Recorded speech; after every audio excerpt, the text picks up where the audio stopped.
Handbook for Mankind, page number 17. This reading out loud is to learn and practice English skill, improve my reading skill, and to educate the Buddha's teachings via the Buddhasa Bhikku book titled Handbook for Mankind. Some words may be reading with unclear pronunciation. By the way, I will try my best to read with the most right pronunciation based on my self-learning background and my own accent. Let's get started.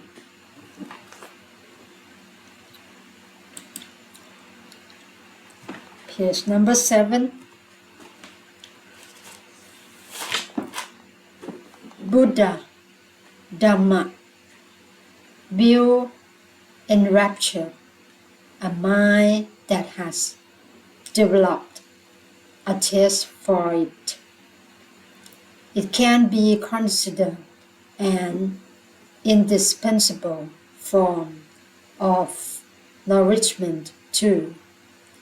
Through a person still controlled by the defilements continues to desire nourishment by way of the eye.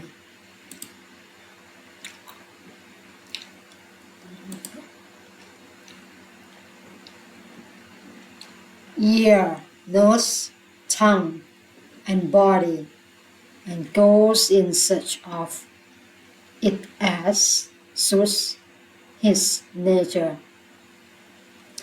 But there is another part of him, something deeper, that does not demand that sort of nourishment. It is the free or pure element in his mind. It wishes the joy and delight of spiritual nourishment, starting with the delight that results from moral purity. It is the sort of contentment for fully enlightened individuals who possess such tranquility of mind that defilements cannot disturb them, who possess clear insight into the true nature of all things, and have no ambitions with regard to any of them. They are, so to speak, able to sit down without being obliged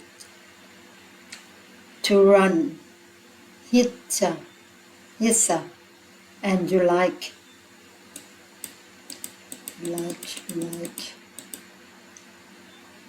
Those people to whom the Buddha applied the simile, smoke by night, fire by day. Smoke by night กลางคืนอัดควันกลางวันเป็นไฟ Smoke by night refers to sleeplessness,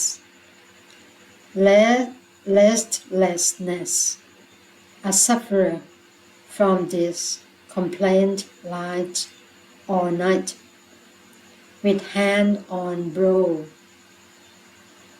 planning on going after this and that, working out how to get money, how to get rich quickly and get the various things he desires. His mind is full of smoke. All he can do is lie there until morning, when he can get up and go running off in obedience to the wishes of the smoke he has been holding back all night. This fervent activity is what the Buddha referred to as fire by day,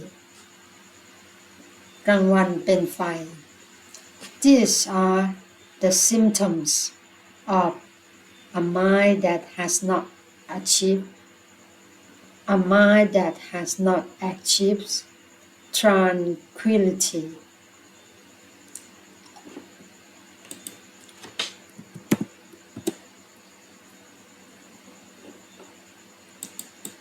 A myth that has been deprived of spiritual nourishment. It is a pathological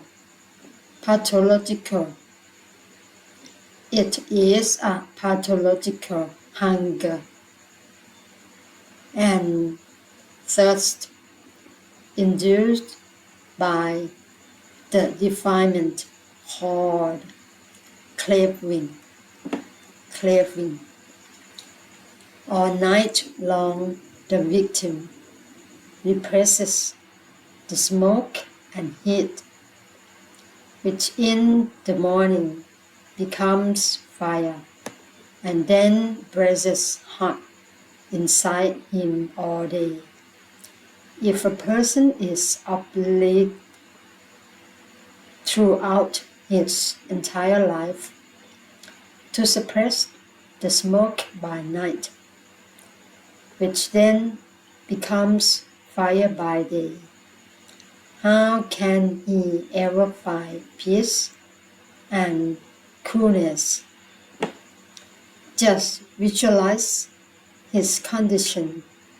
He endures suffering and torment all his life, from birth up until he enters the coffin, simply for lack of the insight that could completely extinguish that fire and smoke. To treat such a complaint, one has to make use of the knowledge provided by the Buddha. The smoke and fire diminish in proportion to one's degree of understanding of the true nature of things. As we have said, Buddhism has a number of different aspects or sides, just as the same mountain, when viewed from a different direction, presents a different appearance. So different benefits are derived from Buddhism according to how one looks at it.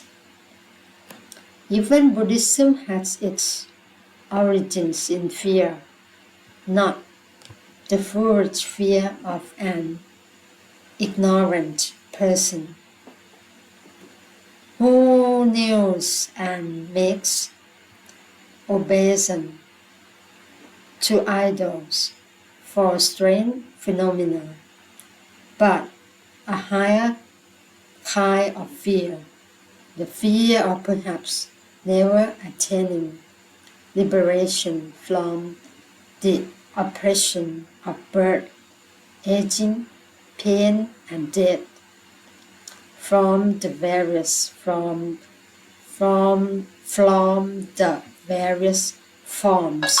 of suffering we experience. The real Buddhism is not books, not manuals, not word for word repetition from the Tipitaka, nor is it rites and rituals. These are not the real Buddhism. The real Buddhism is the practice by way of body, speech, and mind that will destroy the defilements in part or completely. One need not have anything to do with books or manuals. One ought not to rely on rites and rituals or anything else external, including spirits and celestial beings. Rather, one must be directly concerned with bodily action, speech, and thought. That is, one must persevere,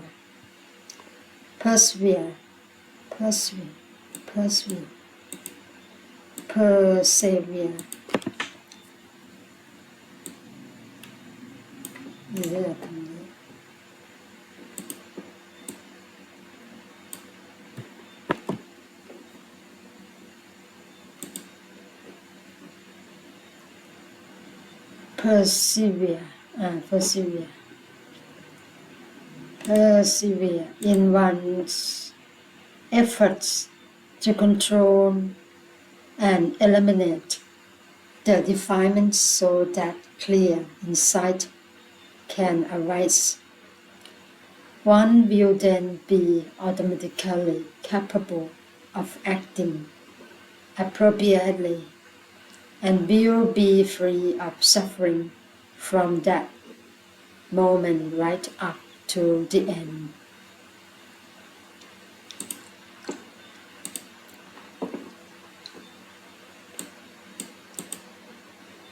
This is the real Buddhism. This is what we have to understand. Let us not go foolishly grasping at the Tama,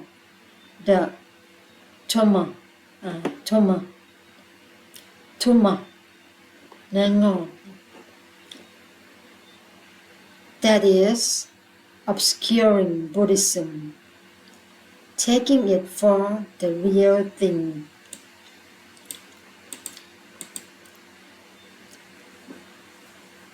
The true nature of things. 2. The word religion has a broader meaning than the word morality. Morality has to do with behavior and happiness and is basically the same the world over. A religion is a system of practice of high order. The ways of practice advocated by the various religions differ greatly. Morality made us good people, behaving in accordance with the general principles of community life and in such a way as to cause no distress to ourselves or others. But though a person may be thoroughly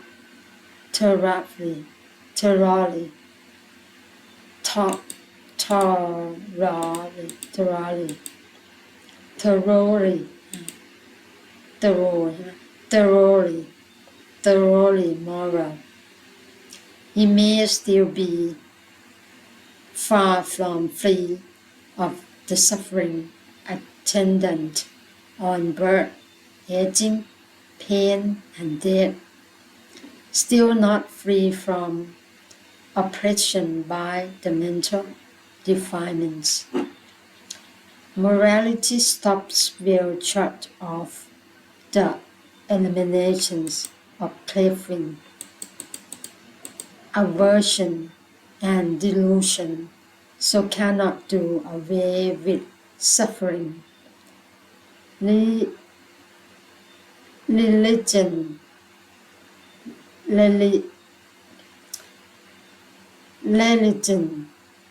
particularly Buddhism, goes much further than this. It aims directly at the complete elimination of the defilements, that is, it aims at extinguishing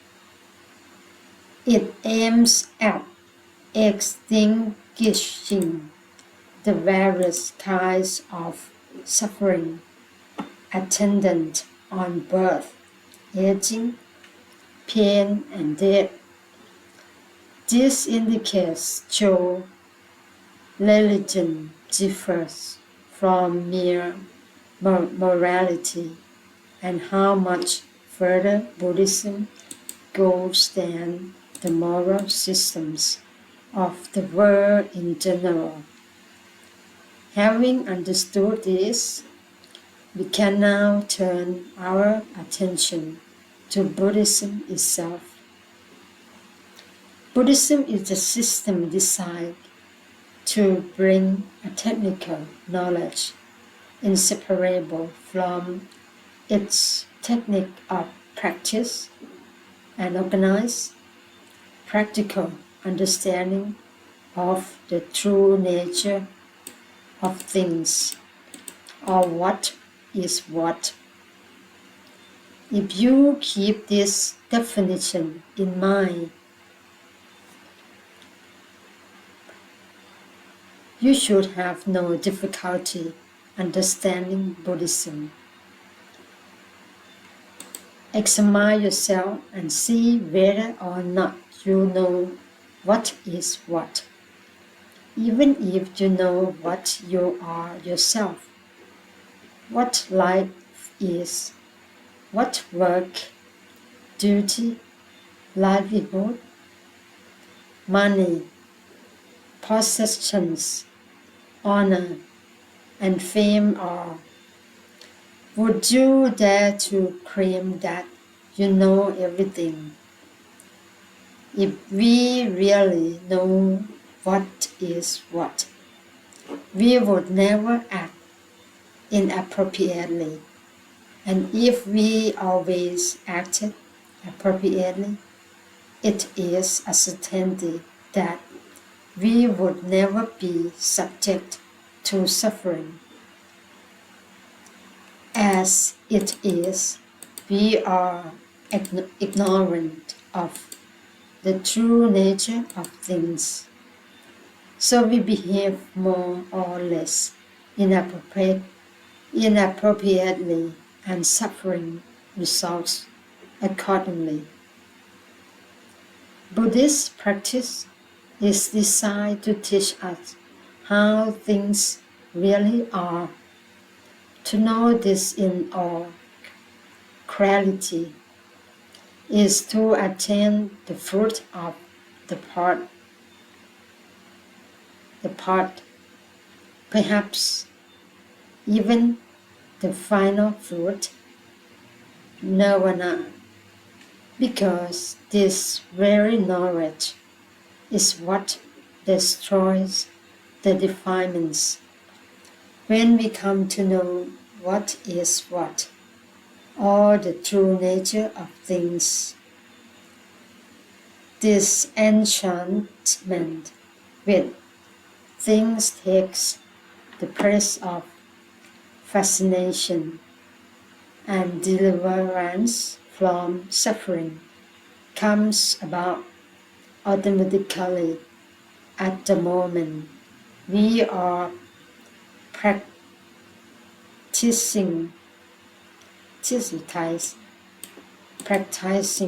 at a stage where we still do not know what things are really like. In particular, at the stage of not yet realizing that all things are impermanent and not selves. We don't as yet realize that life, all the things that we become infatuated with, like desire and rejoice over, is impermanent, unsatisfactory, and not self. It is for this reason that we become infatuated with those things, liking them, desiring them, rejoicing over them, grasping at them and clinging to them.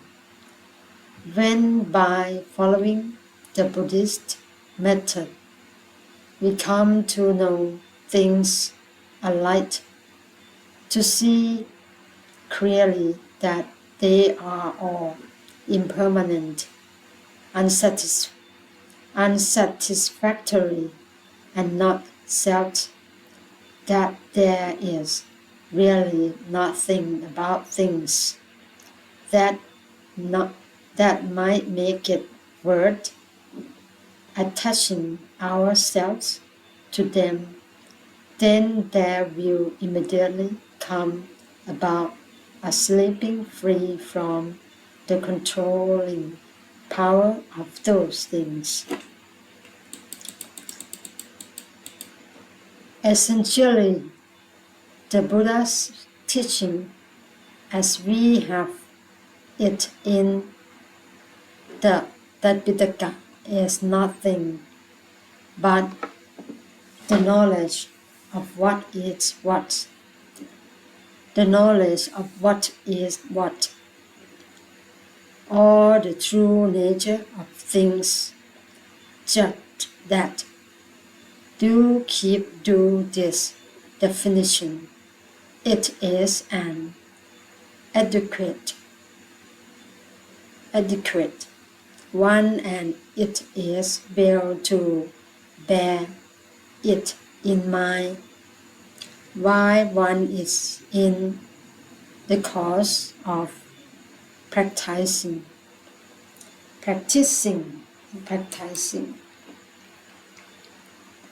We shall now demonstrate the validity of this definition by considering as an example the Four Noble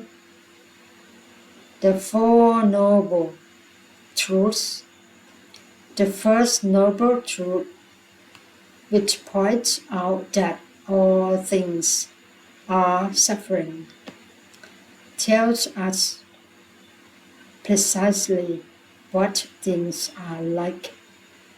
But we fail to realize that all things are a sort of suffering, and so we desire those things. If we recognize them as a sort of suffering, not worth desiring, not worth grasping at and clinging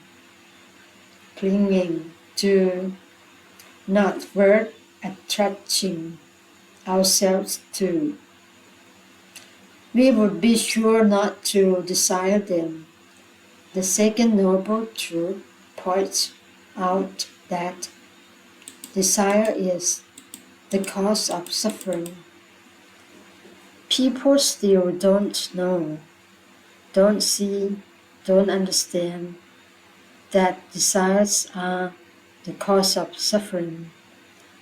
They all desire this, that, and the other simply because they don't understand the nature of desire.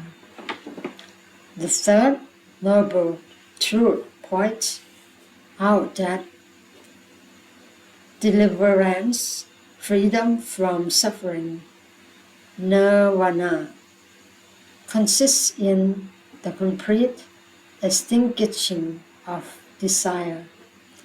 People don't realize at all that nirvana is something that may be attained at any time or place, that it can be arrived at just as soon as desire has been completely extinguished.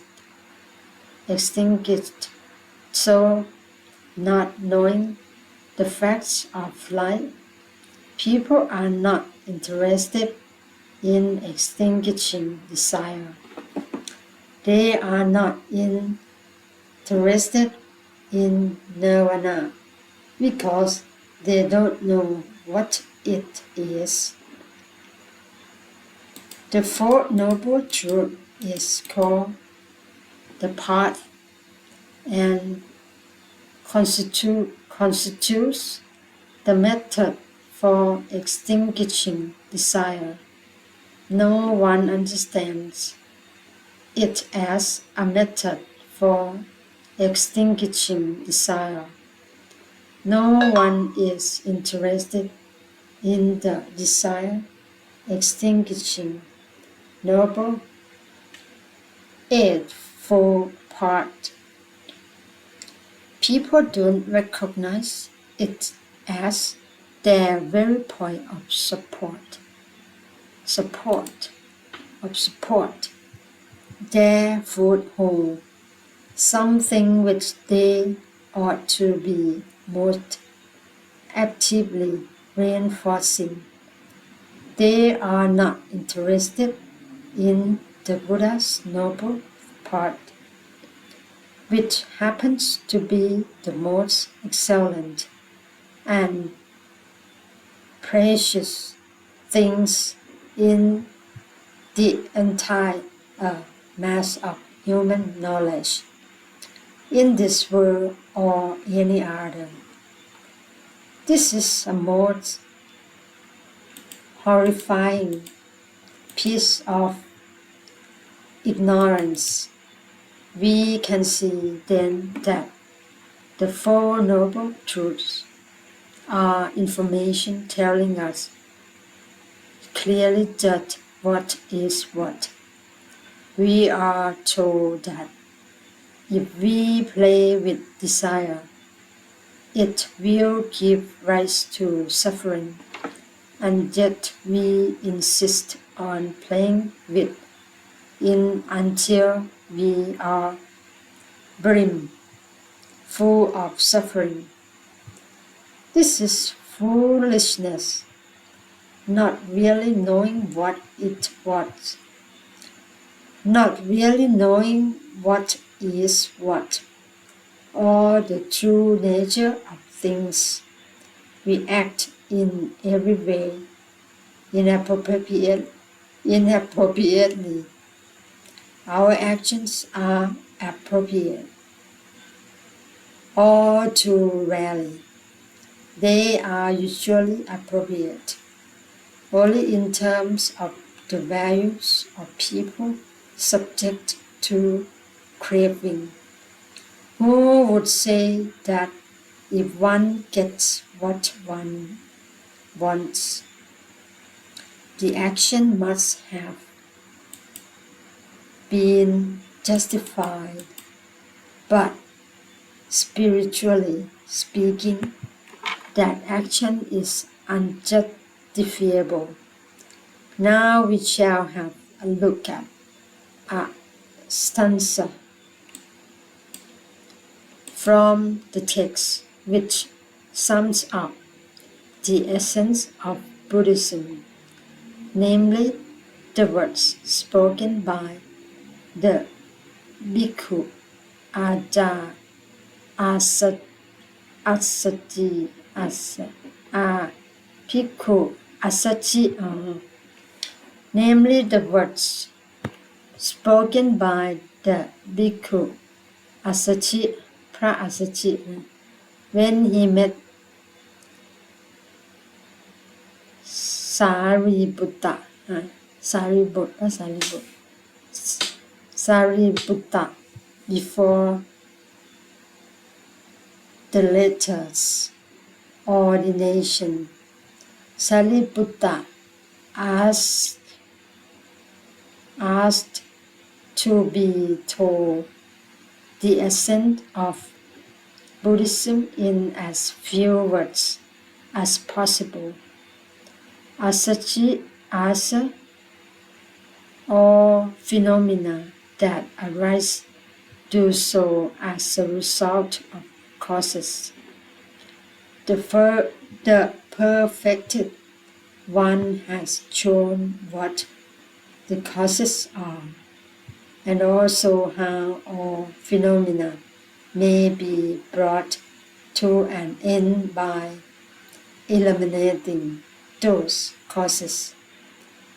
This is what the great master teaches. He said, in effect, everything has causes that combine to produce it. It cannot be eliminated unless those causes have been eliminated first. This is the word of guidance warning us not to regard anything as a permanent self. There is nothing permanent. There are only effects arising out of causes, developing by virtue of causes, and due to cease with the cessation of those causes. All phenomena are merely products of causes. The world is just a perpetual flux of natural forces incessantly interacting and changing. Buddhism points out to us that all things are devoid of any self-entity. They are just a perpetual flux of change, which is inherently unsatisfactory because of the lack of freedom, the subjection to causality. This unsatisfactoriness will be brought to an end as soon as the process stops, and the process will stop as soon as the causes are eliminated, so that there is no more interacting. This is a most profound account of what is what. All the nature of things, such as only an enlightened individual could give. It is the heart of Buddhism. It tells us that all things are just appearances, and that we should not be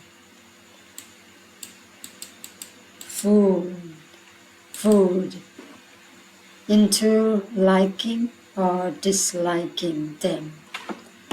Rendering the mind truly free involves escaping completely from the causal, the causal chain by utterly eliminating the causes. In this way, the unsatisfactory condition which results from liking and disliking will be brought to an end. Let us now examine the Buddha's intention in becoming an ascetic. What motivated him to become a bhikkhu? This is clearly indicated in one of his discourses, in which he says that he left home and became a bhikkhu in order to answer the question, what is the good? The word good, kusala, as used here by the Buddha, refers to skillfulness,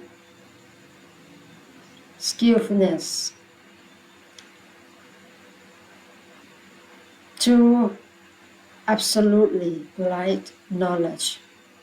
He wanted to know in particular what is suffering, what is the cause of suffering, what is freedom from suffering, and what is the method that will lead to freedom from suffering. To attain perfect and right knowledge is the ultimate in skill. The aim of Buddhism is nothing other than this perfection of knowledge of what is what, or the true nature of things. Another important Buddhist teaching is that of the three characteristics, namely impermanence, anicca,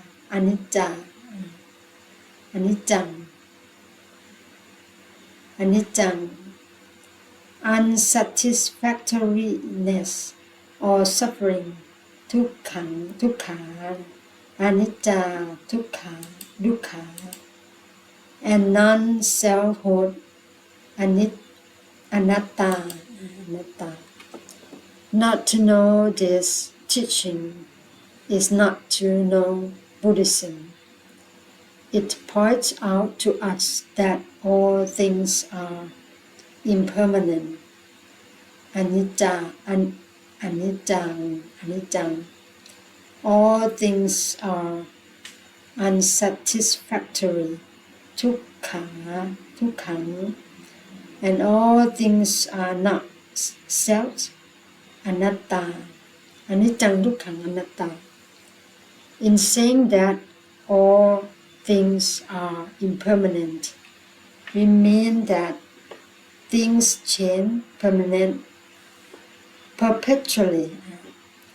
We mean that things change perpetually, there being no entity or self that remains unchanged for even an instant, that all things are unsatisfactory means that all things have inherent in them the property of conducing to suffering and ferment. ถึงหน้านี้แล้ว25 Here page number 25 Thank you so much for reading. Thank you so much for Dhamma of the Buddha and the Buddhasa Bhikku who convey the truth of the Buddhism for me, for us to learn and try to practice in real life for the ultimate goal of life before die, that is, to go to the state of nirvana. Thank you so much. Have a good night.